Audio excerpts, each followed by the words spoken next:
uno de los temas que tenemos aquí, esta reforma al Poder Judicial. Ya a las 6:10 de la mañana, 6:20, se aprueba. Arturo Cano, ¿este arroz ya se coció? Pues pasa si estuviéramos en tiempos de Peña Nieto, diríamos, pasa la madre de todas las reformas, ¿no?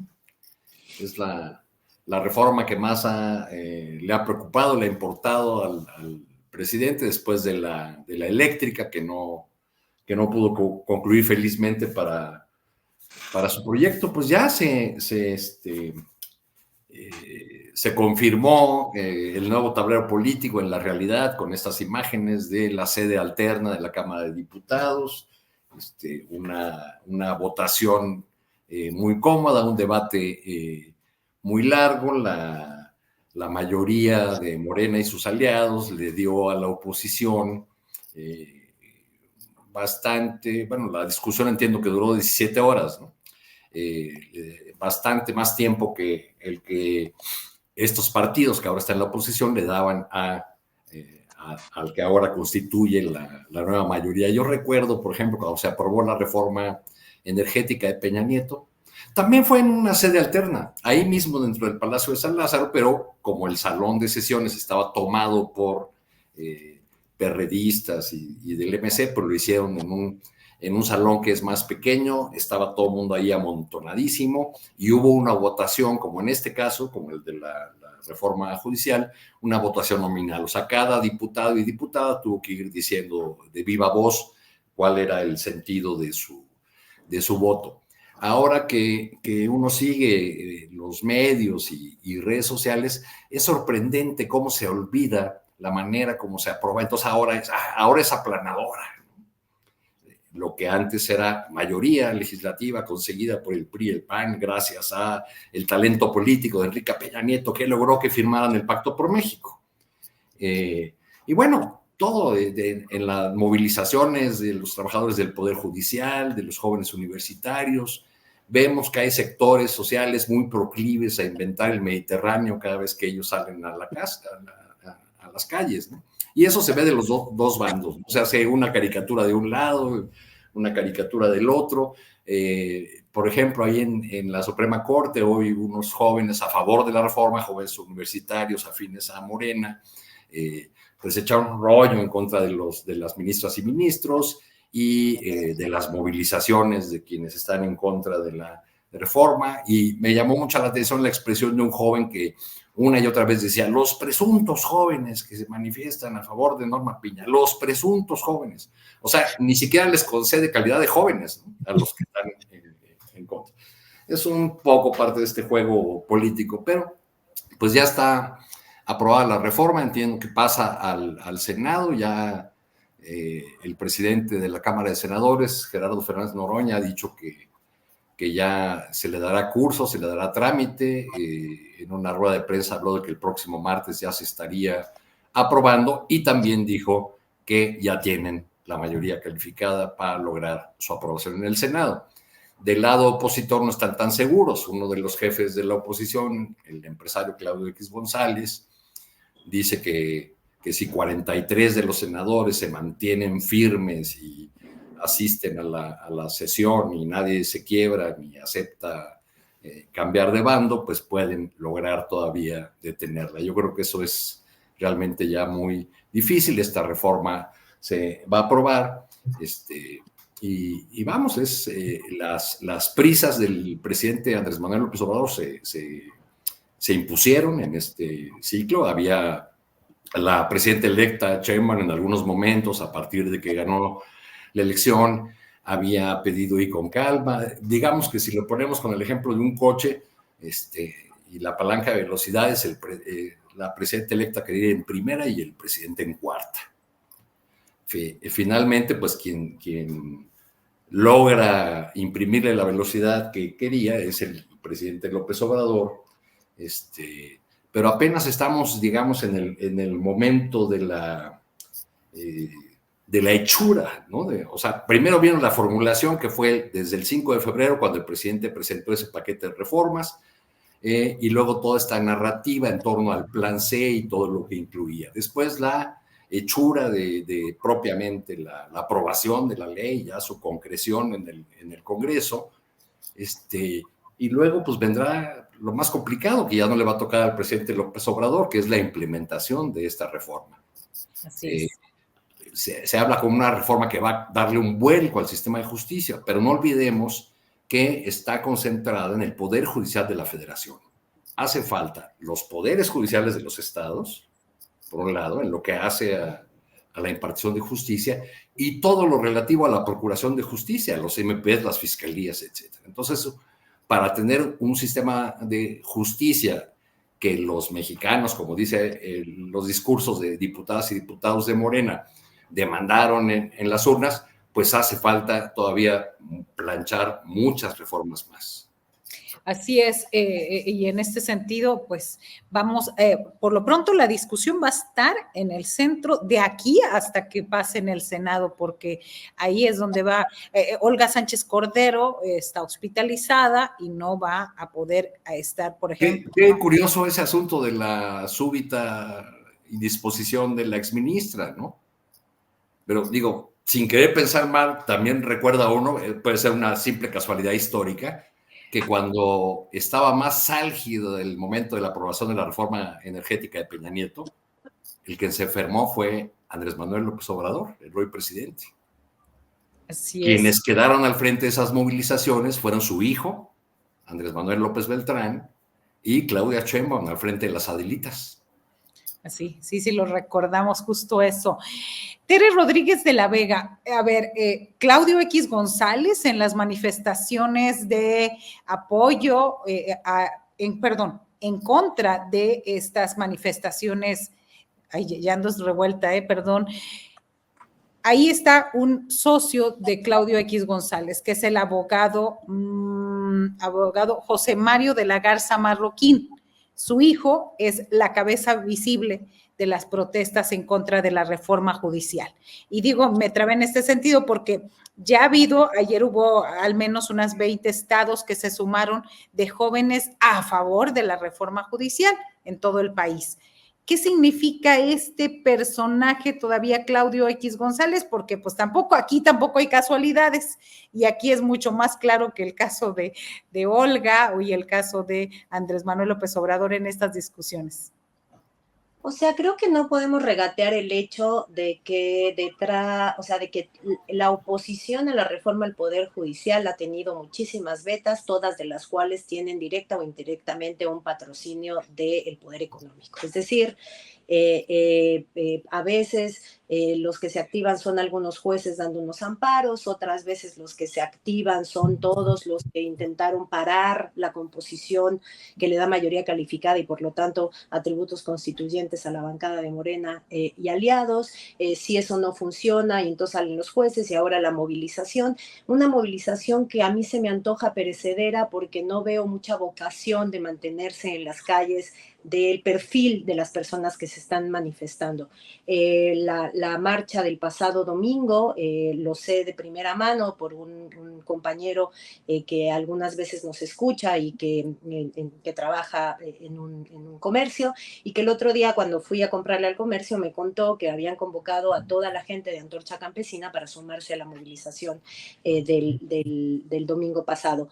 Mientras mantengan alguna posibilidad de movilización clientelar y de acarreo, pues algunas cosas seguirán, pero parece que no, parece que la movilización se va a decantar por los convencidos y las convencidas, y esas son personas que no tienen mucha vocación de poblar permanentemente las calles, quedarse en plantón. No los veo, tal vez me sorprenden, pero no los veo. Y lo que también es cierto, es indudable que las movilizaciones no han podido deslindarse eficazmente de estos intereses y han marchado de la mano con las caras más visibles de la oposición. Y entonces es verdad que se les ha intentado regatear hasta su carácter de jóvenes y se les ha llamado así como los autodenominados jóvenes, pero creo que ese señalamiento tiene que ver con señalar la injerencia del empresariado, de los partidos políticos de oposición y la presencia en cuerpo y grito de Xochitl Gálvez, de Margarita Zavala y de Javier Lozano, de estos personajes nefastos en estas movilizaciones, ¿no? ¿Qué es lo que estamos viendo? Creo que lo que estamos viendo es lo que va a ser el ejercicio de la mayoría calificada de Morena. A mí me interesa mucho el chisme de cómo se va a componer en el Senado, quién es el senador o senadora Chapulín con el cual se logra la suma de votos que necesitaban en el Senado, porque estaban a una, eso lo sabremos como muy pronto, pero creo que lo que hemos visto es el estilo de utilización de la mayoría calificada. El haberse desplazado a una sede alterna me pareció una medida que más bien intentó evadir cualquier escenario de confrontación con la policía. Me parece que hasta ahorita tenemos un saldo más o menos positivo al respecto, y que lo que está diciendo la oposición pues raya en la desmemoria y la mentira franca, ¿no? Desde este jovencito Garza asumiendo que no hay antecedente de sublevación estudiantil como la de ellos desde el 68, lo que le escupe la memoria a mi generación y a muchas otras, o el señalamiento del carácter ilegítimo de un acuerdo construido en sede alterna y dicen en fast track. Esto viene de un proceso legislativo de largo aliento, hubo parlamento abierto, hubo foros ciudadanos, me parece que lo menos que se puede decir es fast track. ¿Eso ha llegado a impactar en que se pulan problemas que tiene la reforma? No. ¿Y por qué no? Un poco porque sí hay la voluntad de aprobarla a como dé lugar, como está, pero por otro lado, porque las voces legítimas que han señalado asuntos cruciales, delicados, como la de los jueces sin rostro, están acalladas por el griterío de la gente que en realidad lo que está intentando hacer es conservar los privilegios, ¿no? Yo he intentado más o menos monitorear los argumentos de los y las abogadas que han estado señalando los riesgos de los jueces sin rostro, y cada vez es más difícil encontrarlos. ¿Por qué? Porque en realidad son voces que no se escuchan en medio de todo el ruido que están haciendo los y las personas que en realidad solo están intentando pues mantener una chamba muy, muy, muy, muy bien pagada, ¿no? Bien, acerca de esto, ¿cuál sería, Fede Bonazo, cuál sería la forma de, vamos a suponer esta semana sigue álgido, siguen las protestas a favor, en contra, en la Suprema Corte de Justicia? Vamos a, como ya lo decía Arturo Cano, ya no hay reversa, ya parece que va muy encaminado esta aprobación de la reforma al Poder Judicial. ¿Qué hacer con el Poder Judicial? Es decir, ¿cómo esta operación cicatriz y conciliar para que esta reforma llegue a buen término en el terreno práctico? Es decir, no en un encontronazo que hay ahorita entre jueces, magistrados, ministros, 8 de 11, en contra de esta reforma judicial. ¿Cuáles podrían ser las claves ahí? Buena pregunta. Si me permites, antes quisiera hacer una pequeña reflexión también, pensando en lo que acaba de decir Tere. A ver, yo diría primero que esta es una confrontación ya clara y abiertamente política, mucho más que jurídica, donde la justicia como tema a tratar ha quedado relegada, y yo digo que ha quedado relegada por ambas partes. Sin duda hay una motivación en muchos de los legisladores de Morena, en muchas de las voces que apoyan a la 4T, en el presidente mismo y en la presidenta entrante, de revisar el tema de la justicia en México. No dudo que haya una voluntad al respecto, pero me parece que aquí hay una voluntad política que antecede a esta otra y tiene mucha más potencia. Y es la apuesta por la reconfiguración del personal del Poder Judicial, porque identifica a la 4T y hace bien en identificarlo, que ahí está el último bastión conservador que tienen dentro de las instituciones la oposición antiobradorista, y que entonces dar la batalla política ahí en una reconfiguración del Poder Judicial puede abrir el camino a que un gobierno de signo popular logre transformar allí donde se lo proponga un poco mejor de lo que no pudo hacer, justamente por la oposición política disfrazada de decisión jurídica y constitucionalista que ofreció sobre todo la Suprema Corte de Justicia de la Nación durante este sexenio. Es una pelea abiertamente política, de territorio político, y se entiende también que hay una oposición que dice es el último bastión que nos queda. van a disfrazar retóricamente de lo que deseen esa defensa, van a decir que están defendiendo la república, la democracia contra el avasallamiento del autócrata, y van a inventar toda una serie de narrativas o de reiterar las narrativas que a muchos ya nos tienen muy, muy cansados, pero porque también ven en peligro, en efecto, ese último pedazo de territorio que les queda, que es el Poder Judicial. Ahora, esto por un lado. Por el otro lado tenemos que, como bien señalaba Tere, esta reforma, y como muy bien señalaba Arturo también, si apostara por un verdadero cambio en el sistema de justicia, debería estar revisando cosas que no está revisando. Y debería estar atendiendo a críticas, estas voces que Tere nos dice que están acalladas, que no se están revisando. Y ahí difiere un poco con Tere en el sentido de que el ruido que hace la oposición acalla estas voces. Bueno, pero si fuéramos leales con el tema a tratar, que debería ser de fondo el de la justicia, no debemos permitir, o los legisladores de Morena no deberían permitir que ese acallamiento triunfara. Y deberían haber revisado, a mi modo de ver, muchísimo más exhaustivamente una serie de cosas de la reforma que atentan contra lo que ellos mismos dicen defender, es decir, un mejor sistema de justicia en México. Por otro lado, hay otra dimensión de análisis muy, muy difícil, que es la de cómo anticipamos los efectos de una reforma judicial, sobre todo en este tema de la elección de ministros, jueces y magistrados, que no tenemos parangón en el mundo, salvo el caso boliviano, pero también allí habría diferencias muy importantes con las que se plantean aquí, que nos permitan anticipar el impacto que esto va a tener sobre el sistema de justicia, sobre la sociedad, y, por tanto, hacer un diagnóstico muy inteligente, sensato y sereno de cómo implementarla también y de cómo llevarla a cabo. Son varias dimensiones, la política, esta otra que sería la técnica, que han quedado un poquito postergadas por lo que evidentemente es una pelea política. Y allí yo escucharía, porque tenemos de dos sopas ante este problema, o nos posicionamos nuevamente pensando que el triunfo de esta reforma es la derrota de la oposición y eso nos da una satisfacción a los que, o les da una satisfacción a los que apoyan el proyecto de la 4T, o pensamos que esta es una enorme oportunidad que no debemos desperdiciar de verdaderamente avanzar en una reforma que mejore el sistema de justicia y no solo que signifique el debilitamiento político del rival, que además, agrego y con esto termino, por supuesto, que tiene base en la experiencia reciente en el mundo y en otros países de Latinoamérica, y México incluido cuando se intentó el desafuero, que es el lawfare. Esa técnica que usa el Poder Judicial para derrotar a gobiernos de signo popular es evidente y es un temor más que legítimo también que tiene la 4T enfrente.